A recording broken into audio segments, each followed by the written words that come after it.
Good evening everyone. सो आज जैसे कि हमने लास्ट डिस्कस किया ही था कि DIIT+B की जो हमारी हिस्ट्री ऑफ स्पेशल एजुकेशन की जो प्लेलिस्ट है वो कंप्लीट हो जाएगी। सॉरी, टॉपिक कंप्लीट हो जाएगा, प्लेलिस्ट तो अभी बहुत लंबी चलने वाली है। जब ये वाला टॉपिक हमारा कंप्लीट हो गया, हिस्ट्री ऑफ स्पेशल एजुकेशन, आज की जो क्लास है वो बेसिकली MCQ की क्लास है। 15 MCQ इस स्लाइड में है। अगर आपको लगता है कि और लाने चाहिए तो प्लीज़ आप कमेंट कर देना मुझे कि हाँ और MCQs लेकर आओ, क्योंकि इस वाली स्लाइड के अंदर जो भी MCQs हैं वो प्रीवियस ईयर क्वेश्चंस में से लिए हैं मैंने। जितने भी प्रीवियस ईयर क्वेश्चन पेपर्स हैं 2021 में, 2022 वाले, 23 वाले और अभी जो 2025 में भी हुआ है और 2000 यहाँ पर 26 में भी मार्च में एक एग्ज़ाम हुआ था, उसके भी क्वेश्चंस में थे कुछ इंपॉर्टेंट जो क्वेश्चंस थे जो बार बार फ्रिक्वेंटली रिपीट हो रहे हैं, वो क्वेश्चंस में से मैंने इसमें लिए हैं। तो आई होप आपको पसंद आएंगे और अगर किसी क्वेश्चन में प्रॉब्लम हो तो आप पूछ लेना, ठीक है। Let's begin. पहला क्वेश्चन है, who is called the father of special education for the contribution to the discipline. अब देखो यहाँ पर ऑप्शंस भी दिए हुए हैं, आपने यहाँ पर आंसर ऑलरेडी मैंने गिवन है, मतलब ऑलरेडी आपको आंसर दे रखा है यहाँ पर, तो आप आराम से पहचान लोगे कि हाँ जीन मार्क गैस्पर इटार्ड, ये सबसे इंपॉर्टेंट नाम है स्पेशल एजुकेटर में, तो इनके बारे में आप हमेशा याद रखना, ये फादर ऑफ स्पेशल एजुकेशन कहलाते हैं। इन्होंने एक विक्टर नाम का बच्चा था, वाइल्ड बॉय ऑफ एवरियन मतलब नेम था उसका, वो एक्चुअली एक ID का बच्चा था, कौन सा, इंटेलेक्चुअल डिसेबल्ड एक बच्चा था, उस वाले बच्चे के साथ इन्होंने काम किया था, ठीक है। इन्होंने एक चीज़ दिखाई थी कि कैसे इम्प्रूव कर सकते हो आप लर्निंग को, वो भी डिसेबल बच्चों के साथ काम करके भी डेमोस्ट्रेट किया सा कैसे सिस्टमैटिक एजुकेशन सिस्टम को इम्प्रूव किया जा सकता है डिसेबल बच्चों के लिए। Okay, so now moving further, आगे देख लेते हैं एक बार हम लोग। Next question, during 1887 who coined the term dyslexia. भाई रॉडोल्फ बर्लिन ने दिया था ये जो टर्म है डिसलेक्सिया। आपको डिसलेक्सिया के बारे में सभी को पता होगा कि डिसलेक्सिया एक बहुत कॉमन टर्म है, और क्या है ये, SLDS स्पेशल लर्निंग डिसेबिलिटी है। क्या है ये, एक स्पेशल लर्निंग डिसेबिलिटी है जिसे इन्होंने दिया था, और ये कब दिया गया था, 1887 में दी थी इन्होंने ये टर्म। किसने, रॉडोल्फ बर्लिन ने। उसके बाद ये बताया जाता है, it refers to the specified learning disability affecting reading. Basically जो डिसलेक्सिया है ये रीडिंग से रिलेटेड है। किससे रिलेटेड है, रीडिंग, READING, रीडिंग से रिलेटेड है एक, और ये एक SLD है, स्पेशल लर्निंग डिसेबिलिटी है, ठीक है। अब आगे देख लेते हैं हम लोग कि भाई आगे क्या है। Next question, question number 3, who is recognise as the father of American mental hygiene movement. बहुत इंपॉर्टेंट क्वेश्चन है, कई बार पूछा गया है ये डिफरेंट पेपर्स में, और ये एक वन वर्ड क्वेश्चन है, मतलब इसके बारे में आप ज़्यादा कुछ ऐसा रीड करने की जरूरत नहीं पड़ेगी, बस आपको नाम याद रखना है, किलफोर्ड विलिंगटन बियर्स। इनका नाम जो है वो बहुत ज़्यादा कॉमनली लिया जाता है स्पेशल एजुकेटर की फील्ड में, ठीक है। इनका नाम हमेशा याद रखोगे। इन्हें क्या कहा जाता है, अमेरिकन मेंटल हाइजीन मूवमेंट के ये फाउंडर थे, फादर ऑफ द मेंटल। इन्होंने एक कमेटी बनाई थी जो मेंटल हाइजीन को प्रमोट करती है और अवेयरनेस फैलाती है, human treatment for people with mental illness. Mental illness वाले, मेंटली रिटार्डेड जो बच्चे हैं उनके लिए अवेयरनेस का काम करती है। MR का मतलब तो आप सभी को पता है, मेंटल रिटार्डेशन वाले जो स्टूडेंट्स होते हैं। इंस्पायर्ड मेंटल हेल्थ एडवोकेसी, इन्होंने हमेशा बात की है किस चीज़ को लेकर के, कि मेंटल हेल्थ इंसान की क्यों ज़्यादा ज़रूरी है आज के टाइम में currently. Okay, now move further, आगे देखते हैं। Question number 4, who establish the American asylums for the education of deaf and डम इन 1817।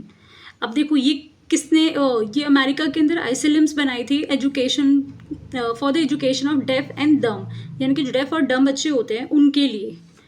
इसीलिए डेफ और डम जो स्टूडेंट्स थे, इन बच्चों के लिए अमेरिकन अजाइलम बनाए गए थे। किसने बनाया था, ये नाम यहाँ पर दिया हुआ है, थॉमस गैलिडेट, सॉरी आई थिंक मेरी प्रोनाउंसिएशन में भी करेक्ट ना हो, लेकिन आपको यह याद रखना है। डेफ आपको पता है जो बच्चे सुन नहीं सकते, और डम जो गूंगे बच्चे होते हैं, लाइक जो बोल नहीं पाते, उन बच्चों को कहा जाता है। डेफ जो सुन नहीं सकते, यानी कि हियरिंग, HEAR, हियरिंग प्रॉब्लम हो जिन्हें, और ये डम वो बच्चे होते हैं जो बोल नहीं पाते, स्पीकिंग में प्रॉब्लम होती है इन्हें, ठीक है। आइसलम्स बनाए थे, किसने बनाए थे, थॉमस ग्लिटल ने बनाए थे। कब बनाए थे वो ध्यान रखना है, 1817। डेट भी पूछी जाती है, बहुत कॉमन क्वेश्चन है ये। आगे एक बार देख लेते हैं। Question 5, in which year did Bengt नेगे कॉइन्स द टर्म नॉर्मलाइजेशन? बहुत इंपॉर्टेंट क्वेश्चन है, हमेशा याद रखना, ये क्वेश्चन पूछा जाता है, कई बार आपको रिपीट होता है ये क्वेश्चन दिखेगा। ईयर याद रखना है 1969 से याद रखना है। 1969 में ये बात की गई थी, किसने की थी? बेनेट नेगे ने। नाम भाई ये जो टर्म है ना, ये बहुत ज़्यादा इंपॉर्टेंट है, हमेशा ध्यान रखना है, इस टर्म को माइंड में रखना ताकि ये क्वेश्चन हमेशा याद रहे। It emphasise the providing people with disability. इन्होंने डिसेबिलिटी यानी कि जो डिसेबल बच्चे हैं उनको प्रोवाइड की एजुकेशन अपॉर्चुनिटीज़, ताकि ये मेन स्ट्रीम है, यानी कि आपको पता है ये जो मेन स्ट्रीम है इसमें अंदर की तरफ आ जाए, ये बाहर है, ये बच्चे यहाँ पर होते हैं, यानी कि सोसाइटी से बिल्कुल एक्सक्लूड होते हैं, आपको इन्हें वापस अंदर लाना है। इसीलिए नॉर्मलाइज करने की बात किसने कही थी? बेनेट नेगे ने कही थी, ये याद रखना है। आगे देख लेते हैं एक बार। Question number 6, who begin working with Victor the boy wild boy of Aveyron? ये बहुत कॉमन क्वेश्चन है, अभी पीछे ऊपर हमने पढ़ा भी था। कौन थे वो? जीन मार्क कौन थे? Jean Marc Gaspard Itard. और इन्हें एक और नाम से जाना जाता है, वो आप मुझे बताओगे, अभी हमने ऊपर ही वाला क्वेश्चन डिस्कस किया है। ये नाम इतना इंपॉर्टेंट है स्पेशल एजुकेशन में, बार बार पूछा जाएगा। इवन जो बच्चे इंटरव्यू की प्रिपरेशन कर रहे हैं KVS और NVS के, उनके लिए भी KVS और NVS के जो बच्चे हैं जो इंटरव्यू की प्रैक्टिस कर रहे हैं, वो ये जो टर्म्स हैं इन्हें अपने माइंड में रखें हमेशा के लिए, क्योंकि ये क्वेश्चन पूछे जा सकते हैं। फादर ऑफ स्पेशल एजुकेशन, नाम याद रखना है, gene Marc Gaspard Etard. Okay, इन्होंने हमेशा लेड फाउंडेशन मतलब एक क्रिएट किया था मॉडर्न स्पेशल एजुकेशन की फील्ड में। ठीक है, आगे बढ़ लेते हैं। Question number 7, who is known for pioneering the development of individualise education plan? IEP की बात हो रही है यहाँ पर। IEP आपको पता ही है, IEP जो है वो बहुत इंपॉर्टेंट टर्म है स्पेशल एजुकेशन में, जिसे इंडिविजुअलाइज एजुकेशन प्लान कहते हैं। इसकी बात किसने कही थी? सैमुअल क्रिक ने कही थी। किसने? सैमुअल क्रिक ने कही थी ये बात। ये जो है फादर ऑफ लर्निंग डिसेबिलिटी, इन्हें फादर ऑफ लर्निंग डिसेबिलिटी कहा जाता है, father of learning disability, learning disability, SLD यानी कि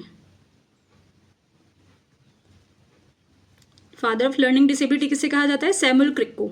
याद रखने है। प्रमोट, ये हमेशा इंस्ट्रक्शन मतलब ऐसे टेलर्ड इंस्ट्रक्शन को फॉलो करते थे जिसमें जो डिसेबल स्टूडेंट्स हैं उन्हें पढ़ाना आसान हो जाए। तो आप याद रखो कि फादर ऑफ लर्निंग डिसेबिलिटी कौन थे और फादर ऑफ स्पेशल एजुकेशन कौन है। Okay, let's move further.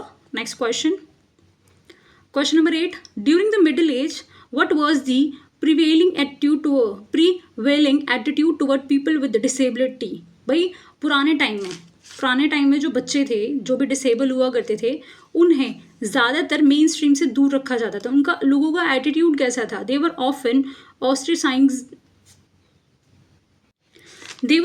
ऑस्ट्रेसाइज्ड and feared, यानी कि इन बच्चों को ज़्यादातर बहिष्कृत का मतलब होता है मेन स्ट्रीम से दूर रखना, मतलब आप इन्हें ना बाहर निकाल देना। जो मेन जो सोसाइटी होते हैं, आप इन बच्चों को ज़्यादातर बाहर रखते हैं, ऑस्ट्रेसाइड कर दिया जाता और इन्हें डराकर, हमेशा फियर्ड में रहते थे ये बच्चे, और लोग डरते भी थे इनसे। इवन पहले तो लोग इनसे डरते थे और फिर इन्हें डरा कर रखा जाता ताकि ये जो लोग हैं ये मेन स्ट्रीम से हमेशा के लिए दूर रहें और लोगों को किसी तरीके का नुकसान ना पहुँचाएं।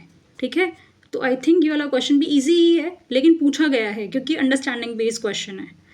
Question number 9, who popularise the normalisation principle in United States? भाई ये वाला क्वेश्चन हमने पढ़ा भी था जब हमने नोट्स देखे थे, अपनी क्लास की थी, उसमें वोल्फ्सबर्गर का नाम जो है बहुत काफ़ी इंपॉर्टेंट है, क्योंकि नॉर्मलाइजेशन जो टर्म है ये USA में किसने कही थी? वोल्फ्सबर्गर, इन्होंने कहा था। और ये जो नॉर्मलाइजेशन टर्म है वो यूएस ने की थी। आप अब मुझे आगे बताओगे, यानी कि कमेंट सेक्शन में। आगे बढ़ लेते हैं, नेक्स्ट क्वेश्चन देख लेते हैं एक बार। What was the primary focus of special education during the 1900? भाई मेन जो फोकस था 1900 में वो किस पर था? भाई स्पेशल एजुकेशन में सबसे पहले तो भाई स्पेशलाइज जो बच्चे थे, यानी कि जो चिल्ड्रन डिसेबल थे, उन बच्चों को सेग्रेट और इंस्टीट्यूशनलाइज किया गया था। कुछ आइसलम्स बनाए गए थे, कुछ मोनेस्ट्रीज में इन बच्चों को रखा जाता था। ये बहुत ज़्यादा मतलब पहले इस चीज़ पर फोकस किया जाता कि इन्हें सेग्रेट किया जा सके, मेन स्ट्रीम सोसाइटी से इन्हें दूर रखा जा सके। ओके, आगे देख लेते हैं next question. Prior to 18th century disabilities were often attributes to, भाई पुराने टाइम में जो मतलब मैंने आपको बताया भी था कि पुराने टाइम में जो लोग थे जिन्हें अगर डिसेबिलिटी हुआ करती थी किसी भी तरीके की, तो उन्हें लोग क्या समझते थे, मैंने आपको बताया था कि इन्हें पनिशमेंट समझा जाता था कि भगवान इनके कर्मों की इनको एक तरह से वो दे रहा है, फल दे रहा है। डिवाइन पनिशमेंट, डिमोनिक पोसेशंस और हेरिडिटी कर्स। अब देखो कहा जाता था कि इन्हें ना डिवाइन यानी कि भगवान या फिर कोई आत्मा प्रेत आत्मा जो है वो पनिशमेंट दे रही है। डिमोनिक पोसेशन यानी कि किसी ने इनको अपने वश में कर रखा है, या फिर हेरिडिटली इनकी परिवार में ही कुछ प्रॉब्लम है, उनको श्राप लगा हुआ है। इस तरह की चीज़ें जो हैं 18th सेंचुरी के आसपास डिसेबल वाले स्टूडेंट्स के या पर्सनस के साथ ट्रीट, यानी कि लोगों की थिंकिंग इतनी ज़्यादा मतलब पुरानी थी उस टाइम पे। आगे देखते हैं question number 12। Who established the first public school for the deaf in Paris using manual signs? ये बहुत ज़्यादा इंपॉर्टेंट क्वेश्चन है क्लास। ये वाला जो क्वेश्चन है ना, ये मैंने 3 बार अलग अलग पेपर में सेम लैंग्वेज में रिपीट होता देखा है, सेम लैंग्वेज में। नाम क्या है इनका? एबे चार्ल्स मीशे दे एपे। ये बहुत मतलब लाइक फ्रेंच साउंड कर रहे हैं नाम, तो ये फ्रांस के ही थे ये। इन्होंने सबसे पहले पेरिस के अंदर, क्योंकि पेरिस आपको पता है फ्रांस की जो कैपिटल है, सबसे पहले डेफ के लिए यहाँ पर एक मैनुअल साइन वाला पब्लिक स्कूल बनाया गया था। ओके, याद रखना इस चीज़ को। आगे देख लेते हैं एक बार question 13 question. Who founded the first school for the blind in the Paris? Valentin Haüy. ये नाम बहुत कॉमन है, यानी कि वैलेंटाइन हॉ ने सबसे पहले फर्स्ट स्कूल बनाया था ब्लाइंड के लिए 1784 के अंदर। याद रख लेना है, बहुत इंपॉर्टेंट क्वेश्चन है। ये नाम आपको याद रखने पड़ेंगे। आप 3-4 बार एक बार मतलब एक ग्रो थ्रू हो जाओगे इन क्वेश्चन से, तो आपको आराम से याद हो जाएंगे। आगे देखते हैं next question. What does IEP stand for? बहुत ईजी क्वेश्चन है और बहुत कॉमन और रिपीटेड क्वेश्चन है। इंडिविजुअलाइज एजुकेशन प्रोग्राम, ठीक है, याद रखना है। आगे देखते हैं। Which Indian legislation passes in 1995 mandate equal opportunity and protection of rights?